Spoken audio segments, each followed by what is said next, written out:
Assalamualaikum warahmatullahi wabarakatuh. Shalom, Om Swastiastu, Namo Buddhaya, dan salam kebajikan bagi kita semua.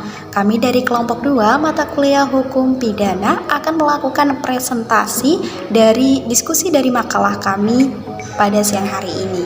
Saya selaku presentator pertama akan membuka presentasi hari ini. Kami memilih judul berupa pertanggungjawaban tindak pidana pembunuhan dalam perspektif hukum adat Marindeng, Kampung Wayau, Distrik Animha, Kabupaten Merauke, dan hukum pidana nasional. Anggota kelompok kami yakni kelompok 2 ilmu hukum A ada Dodik Agung Sulistyo NIM 04, saya sendiri Melino Vianti NIM 021, Rahmi Amelia Eka Putri NIM 027, Ahmad Syaihuna Muntaziri NIM 031, dan Titan Bayu Purwanugraha NIM 036. Langsung saja saya akan memaparkan latar belakang dari makalah kami terlebih dahulu. Saya selaku presentator pertama akan memulai presentasi pada siang hari ini. Fenomena kejahatan dewasa ini dianggap sebagai fenomena sosial yang dapat diartikan bahwa kejahatan pasti selalu membersamai dinamika kemasyarakatan. Kejahatan selalu berkembang sesuai dengan perkembangan baru dan juga terkini. Masyarakat hidup dengan terikat pada dua hukum, yakni hukum nasional dan hukum kebiasaan atau adat sekitar. Hal ini menyebabkan munculnya implementasi hukum yang memiliki perbedaan, baik dalam segi konsep sanksi ataupun pembatasan hukumnya sendiri. Sebagai manusia yang hidup dalam lingkup sosial, tentu tidak memungkiri bahwasanya kejahatan akan selalu menjadi hal yang akan muncul setiap kali terjadi persinggungan di sekitar masyarakat. Problematika perihal tindak pidana yang merugikan dan mencederai hak asasi manusia memerlukan kepastian hukum untuk dapat melakukan pencegahan terhadap hal tersebut. Salah satu tindak pidana yang merugikan ialah adanya pelenyapan nyawa seseorang atau yang seringkali disebut dengan pembunuhan. Pembunuhan ialah suatu tindakan yang dilakukan oleh seseorang untuk menghilangkan atau melenyapkan nyawa orang lain dengan cara melawan hukum maupun tidak melawan hukum. Pada kesempatan kali ini, kita akan menganalisa adanya tindak pidana pembunuhan yang disengaja dengan melihat ketegasan hukum yang diberikan kepada seorang pelaku dalam dua perspektif, yakni perspektif hukum positif atau hukum pidana nasional dan juga perspektif hukum adat Marindeng. Nah, dari pemaparan latar belakang tadi, maka muncullah tinjauan problematika yang perlu dikaji dengan menghasilkan rumusan masalah berupa bagaimanakah konsep dan implementasi pertanggungjawaban tindak pidana pembunuhan dalam perspektif hukum pidana nasional dan juga hukum pidana adat Marindeng. Hal tersebut akan terjawab dari penjelasan oleh presentator lain. Dengan ini, saya alihkan waktu dan layar kepada presentator selanjutnya, yakni Saudari Rahmi Amelia. Silahkan Rahmi. Selanjutnya saya akan menjelaskan terkait apa itu tindak pidana pembunuhan. Tindak pidana pembunuhan adalah suatu perbuatan yang menyimpang, yaitu dengan merampas atau menghilangkan nyawa seorang ataupun orang lain yang dilakukan dengan melanggar hukum-hukum yang telah berlaku. Pembunuhan merupakan suatu istilah yang tidak asing lagi bagi publik terkait tindak pidana kejahatan. Bahkan tindak pidana pembunuhan itu sendiri merupakan pembahasan yang sangat urgent untuk dibahas dan diperlukan upaya preventif jalan hukum untuk mengatur sanksi apa yang diberlakukan terhadap pelaku tindak pidana pembunuhan, karena tindak pidana pembunuhan berurusan langsung dengan nyawa orang lain. Pembunuhan atas dasar kesengajaan sejatinya telah melukai adanya hak asasi manusia, di mana hak tersebut adalah hak yang telah melekat sejak manusia itu lahir. Dalam Undang-Undang Nomor 39 Tahun 1999, hak asasi manusia dianggap sebagai sebuah hukum, sebuah konsep hukum normatif yang mana menyatakan bahwa manusia itu memiliki hak yang melekat pada dirinya sendiri yang berlaku di mana dan kapanpun manusia itu berada. Baik, saya Dodi Agung Sulistyo dengan NIM 21103040004. Selaku presentator yang ketiga, saya akan memaparkan sebuah materi yakni terkait dengan implementasi sanksi delik pembunuhan pada hukum adat Marindeng. Dewasa ini, hukum adat sangat urgent dalam eksistensinya sebagai living law, yakni menjadi hukum yang dinamis dan sulit untuk dihilangkan. hukum adat Marindeng berpola partisipan kosmis. Artinya pola pikir yang mengedepankan keseimbangan yang diyakini masih relevan untuk menyelesaikan sengketa, baik itu sengketa pidana maupun sengketa perdata, khususnya lagi tindak pidana pembunuhan.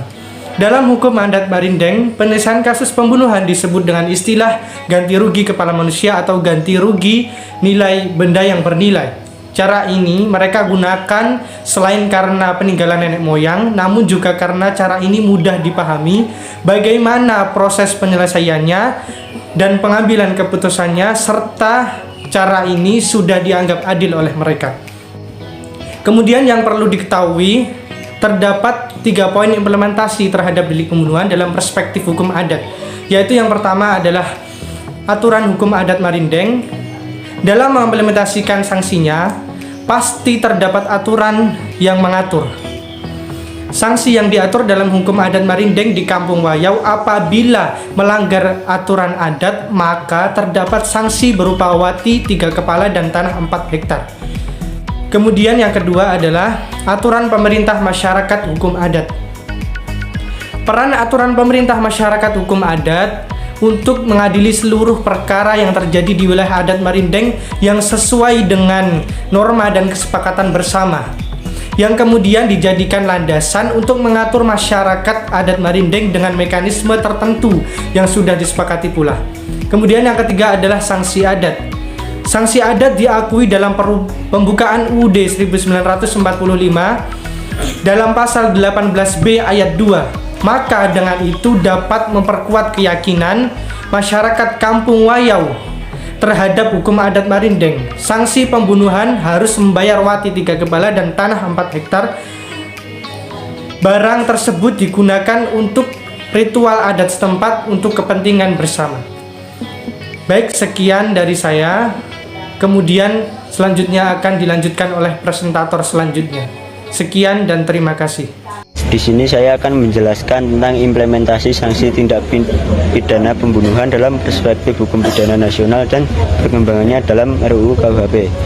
Kondisi berbeda terjadi terhadap sanksi pembunuhan di dalam hukum pidana nasional yang berdasarkan pada KUHP dan unsur kesalahannya.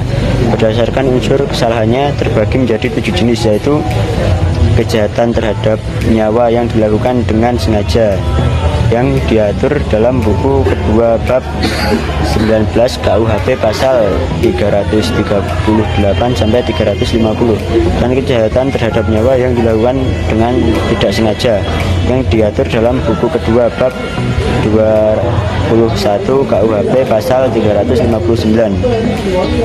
Adapun pembunuhan disengaja dalam KUHP terbagi menjadi 7 jenis. Yang pertama pembunuhan biasa, 2 pembunuhan terkualifikasi, 3 pembunuhan berencana, 4 pembunuhan bayi, 5 pembunuhan atas permintaan korban, 6 pembunuhan dengan menghasut korban untuk bunuh diri. Yang ketujuh yaitu pengguguran kandungan. Selanjutnya saya akan menjelaskan tentang perkembangan dalam RUU KUHP, terdiri dari pembunuhan dalam bentuk pokok dengan pemberatan, 2 pembunuhan berencana, 3 pembunuhan terhadap anak oleh ibunya, yang keempat pembunuhan atas permintaan korban, dan yang kelima pembantuan dalam bunuh diri. Sekian dari saya, kurang lebihnya mohon maaf. Terima kasih. Selanjutnya saya sebagai presentator kelima yang bernama Titan Bayu Purwanugraha dengan NIM 21103040036 akan memaparkan materi mengenai perbandingan implementasi sanksi hukum adat Marindeng dan hukum pidana nasional terhadap suatu tindak pidana pembunuhan. Penerapan sanksi hukum adat Marindeng di Kampung Wayau dalam proses penyelesaian suatu tindak pidana pembunuhan berjalan dengan baik, seperti penerapan sanksi oleh ketua adat terhadap pelaku pembunuhan, yaitu wati 3 kepala dan tanah 4 hektar. Selain itu, dapat ganti rugi berupa uang, dusun sagu, ternak babi, dan lain sebagainya. Oleh karena itu, masyarakat Kampung Wayau lebih suka menyelesaikan masalah secara adat. Pemberlakuan hukum adat ini telah disepakati dan dilaksanakan bersama-sama secara damai dan kekeluargaan, sehingga ketika masalahnya sudah terselesaikan tidak ada lagi perselisihan di antara kedua belah pihak. Penggantian denda berupa wati 3 kepala, dusun sagu, dan tanah 4 hektar yang harus dibayarkan pelaku kepada korban. Namun berbeda halnya dengan penerapan sanksi hukum pidana nasional terhadap suatu tindak pidana pembunuhan. Sanksi yang diberikan telah berpatok pada hukum yang telah ada. Hal demikian dianggap adil karena telah diperhitungkan sesuai dengan yang telah tertera di dalam undang-undang.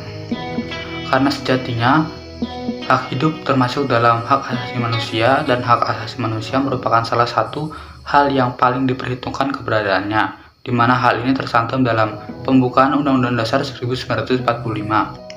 Sehingga urgensi perlindungan hak terhadap manusia merupakan suatu kewajiban bagi negara, dan pemberian sanksi terhadap pelaku yang merugikan hak asasi manusia tentu perlu mendapatkan tindakan yang tegas sebagai langkah untuk membuat jerah pelaku dan memberikan peringatan bagi masyarakat.